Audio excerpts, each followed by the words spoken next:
রবিবারে কিন্তু আপনাদেরকে বলছি আইএসএফ কে কেনা যাবে না। এই গরু ছাগলটা আসবে যাবে, কিন্তু আইএসএফই থাকবে। এই হাজার হাজার মানুষের তাদের অধিকার রক্ষার লড়াইয়ে আমার আজকে আবু সিদ্দিকীর পরিবারকে আমাদের তাদের বিচার পাইয়ে দেওয়ার জন্য হাজার হাজার মানুষ এসেছে। তাই মমতা বন্দ্যোপাধ্যায়, আপনি রূপবানুর রহমান তার বিচার পাইয়ে দিতে পারেননি, আপনি আনুষ্ঠানিক বিচার পাইয়ে দিতে পারেননি, আপনি আবু সিদ্দিকীর বিচার দিতে পারবেন না। আমার দলের চেয়ারম্যান বলেছে এই 5 টাকার কলোগ্রাফি। তাই আপনাদেরকে সবাইকে সংগ্রামী অভিনন্দন জানিয়ে সবাইকে আর একবার প্রণাম সালাম জানিয়ে আমার বক্তব্য শেষ করছি। আইএসএফ জিন্দাবাদ, নওশাদ সিদ্দিকী জিন্দাবাদ। আপনারা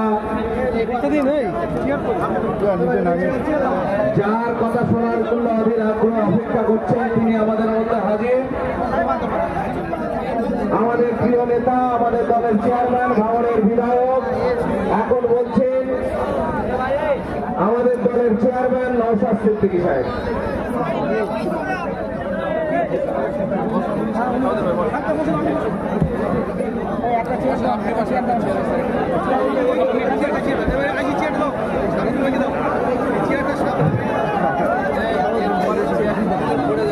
আমরা এখানে আজকে উপস্থিত হয়েছি ভাই, ওইটা ঘিরে যাবে, সাবুদ্দিন উপরে ঘিরে যাচ্ছে, এই পাটটা আসুন, সাবুদ্দিন ভাই পিছনে সরে আসুন। তাদের উদ্দেশ্যে বলবো জায়গাটা ঘিরে যাচ্ছে, তাদের কাজ করতে দিতে হবে। আমরা যারা উপস্থিত হয়েছি এখানে দূরে কাছে নারী পুরুষ নির্বিশেষে সাথে সাথে দেখছিলাম স্কুল পড়ুয়া আছে।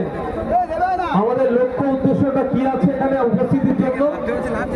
আমাদের বাড়ির এক সন্তানকে পুলিশ তুলে নিয়ে গিয়ে চোর অপবাদে তাকে পিটিয়ে খুন করেছে।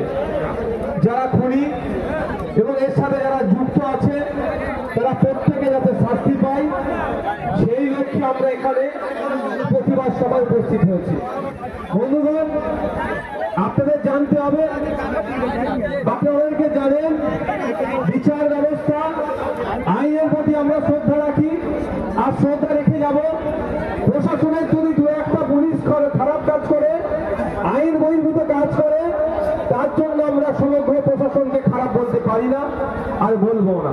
তবে হ্যাঁ, তখন আমরা টোটাল প্রশাসনকে করাপ্টেড বলবো, খারাপ বলবো যখন দেখবো প্রশাসন একত্রিত হয়ে যদি এই যারা কালপিট, যারা আমাদের আবু সিদ্দিক হালদারকে খুন করেছে তাকে যদি বাঁচানোর চেষ্টা করে, তখন আমরা কোনো প্রশাসনকে ভালো কি খারাপ আমরা এখনো সংযত আছি। আশা করছি আমাদের সংযত থেকেই আমাদের আবু সিদ্দিককে হত্যা করেছে, যারা খুন করেছে, প্রশাসনের মাধ্যমে, বিচার ব্যবস্থার মাধ্যমে আমরা ন্যায় বিচার পাবো। আমরা প্রশাসনের প্রতি ভরসা রাখছি, কিন্তু প্রশাসন যদি মনে করে এই ভরসা রাখা আমাদের দুর্বলতা, তাহলে সেই প্রশাসনের ঊর্ধ্বতন কর্তৃপক্ষকে চালিয়ে দিয়ে ফাটিয়ে দিতে চাই যে আমাদের যেমন ভরসা রাখতেও পারি, আমরা যেমন বিচার ব্যবস্থার মধ্যে ভরসা রাখছি। যদি আইনত ব্যবস্থা নিয়ে আবু সিদ্দিকের বিচারের যারা খুন করলো তাদেরকে সর্বোচ্চ শাস্তির জন্য যে আমরা এগিয়ে যাচ্ছি, তাতে যদি ডিস্টার্ব করে, রাতে এসে আবু সিদ্দিকের চাটাকে যাতে যদি ডিস্টার্ব করে, তাহলে আগামী দিনে কিন্তু আমরা মাঠে ময়দানে বুঝে নেব। কোন অভিষেক ব্যানার্জি, কোন তৃণমূলের কোন নেতা বা শাসকে যে আছেন এখানে কেউ আমাদেরকে আটকে রাখতে পারবে না। তখন আপনারা জানেন আমাদের পক্ষ থেকে থানায় একটা ডেপুটেশন দেওয়া হয়েছিল।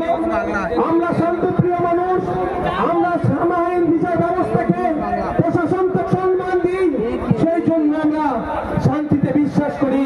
আমাদের পক্ষ থেকে একটা টিমকে ডেপুটেশন দিয়েছে। আমাদের সাথে প্রশাসন ভালো ব্যবহার করেছেন, আমাদের বক্তব্য শুনেছেন, আমাদেরকে আশ্বস্ত করেছেন। সেই জন্য আমরা কিন্তু এখনো পর্যন্ত প্রশাসনকে যেমন ভরসা করে যাচ্ছি, আগামী দিনেও যাব। আমার বলার বক্তব্যটাই, আমার কাছে খবর আসলো সিআইডি সেনা নাকি আমাদের বাড়িতে আসছে। এবার বলা যাচ্ছে আপনাদেরকে গ্রাম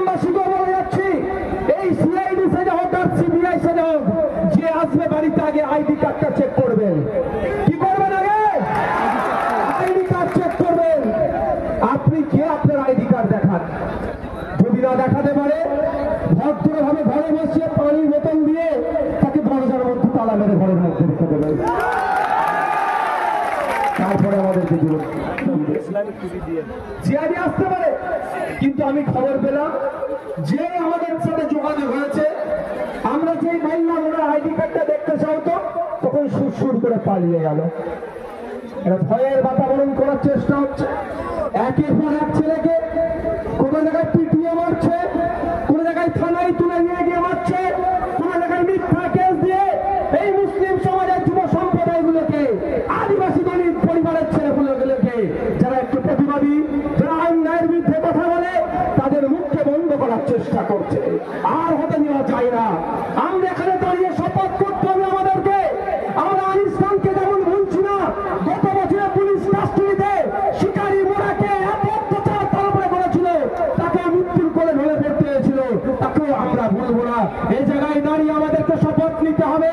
অনেকে অনেক কথা বলবে, অনেকে কান ভাঙাবে, কিন্তু আমাদের শপথ নিতে হবে আবু সিদ্দিকের খুনিরা যতক্ষণ না পর্যন্ত শাস্তি পাচ্ছে, আমরা শান্তির গুণ কমাবো না। শপথ নিতে হবে। আমরা চাই না আগামী দিনে এই ধরনের কোন মায়ের কণ্ঠাই হোক, কোন শিকারী মোড়ের মতো কেউ হত্যা পুলিশ কাস্টডিতে কোন আবু সিদ্দিকের মতো কারো ভাইপো হারা হোক। আচ্ছা, এটা আমরা চাই না। উপস্থিত জনগণ, আপনাদের উদ্দেশ্যে বলবো, আমরা যেভাবে কোর্টের দ্বারস্থ হয়েছি, আমাদের সম্মানীয় যারা অ্যাডভোকেট আছেন, তারা আইনি লড়াই করছেন, আপনারা যারা এখানে আবু সিদ্দিকের আব্বা আছে, চাচা আছে, তাদেরকে জিজ্ঞাসা করুন যারা গিয়েছেন। আইনি লড়াইটা করতে হচ্ছে, সাথে সাথে আগামী দিনে কোন আবু সিদ্দিকের মতো ঘটনা ঘটে, তার জন্য আমাদের মাঠে ময়দানে লড়াই করতে হবে।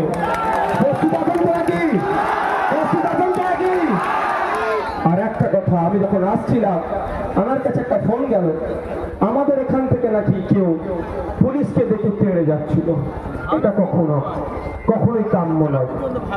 এটা হতে পারে আপনি আমি এসেছি মধ্যখান থেকে ওই প্রশাসনদেরকে বাঁচানোর জন্য, ওই কি সাব ইন্সপেক্টর কি আছে না, এই রাজদীপ সরকার না হালদার কি আছে, ওকে বাঁচানোর জন্য, কেসের মাইন্ডকে ডাইভার্ট করে দেওয়ার জন্য কি করতে পারে, তার এই ভিড়ের মধ্যে তাদের লোক ঘুরে দিয়ে পুলিশের প্রতি খারাপ ব্যবহার করতে পারে। এটা কোনোভাবেই কাম্য নয়। এই কাজ যারা উৎসাহিত করছে তাদেরকে চিহ্নিত করতে হবে। কারণ আজকে তো পুলিশকে মারার জন্য আমরা এখানে উপস্থিত হইনি, পুলিশকে তাড়া দেওয়ার জন্য তো উপস্থিত আমরা হইনি। আমরা আমাদের ভাইয়ের খুনিদের বিচারের দাবিতে এখানে উপস্থিত হয়েছি। সুতরাং এখানে যারা আমাদের মধ্যে থেকে এই ধরনের অন্যায় কাজ করার চেষ্টা করছে, তাদেরকে কি করতে হবে, চিহ্নিত করতে হবে। কারণ আপনারা ভালো করে জানেন, যেদিন আবু সিদ্দিককে খুন করেছিল, তারপরের দিনেই আবু সিদ্দিকের গ্রামের মানুষজন, এলাকার শুভবুদ্ধি সম্পন্ন মানুষজন, হিন্দু মুসলিম নির্বিশেষে, মা বাপ নির্বিশেষে ভোলা থানার সামনে শান্তিপূর্ণ প্রতিবাদ করছিল। কিন্তু দুর্ভাগ্যের বিষয়, আমার কাছে ভিডিও আমার কাছে এসেছিল, সেখান থেকে নাকি এই শান্তিপূর্ণ থেকে নাকি কেউ ইট ছুড়েছে, এই অভিযোগ আছে। কিন্তু আমি দায়িত্ব নিয়ে বলতে পারি